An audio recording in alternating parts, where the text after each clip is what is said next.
पांडव सेना की व्यूह रचना को देखकर राजा दुर्योधन ने आचार्य द्रोण के पास जाकर ये वचन कहे। श्री व्यास का शिष्य होने के कारण संजय को उनकी कृपा से दिव्य दृष्टि प्राप्त थी, जिसके कारण वो धृतराष्ट्र के कमरे में होते हुए भी कुरुक्षेत्र की भूमि पर हो रही सारी घटना को देख सकते थे।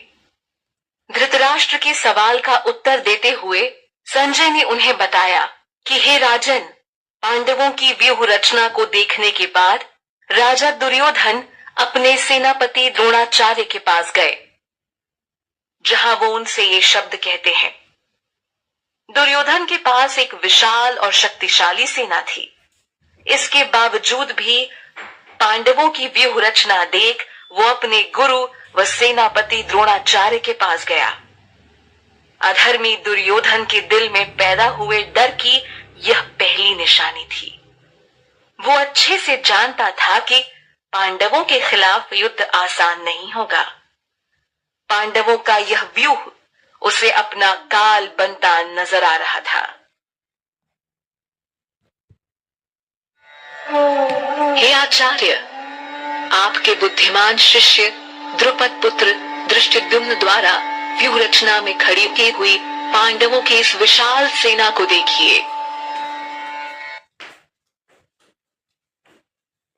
पांडवों की व्यूह रचना के संदर्भ में दुर्योधन सेनापति द्रोणाचार्य को कहता है कि हे आचार्य, जरा पांडु पुत्रों की विशाल सेना को देखें, जिसे खुद द्रुपद के पुत्र धृष्टद्युम्न ने बड़ी कौशलता से तैयार किया है। ये कौशलता उसने खुद द्रोणाचार्य से ही सीखी थी, क्योंकि वो उनका शिष्य था।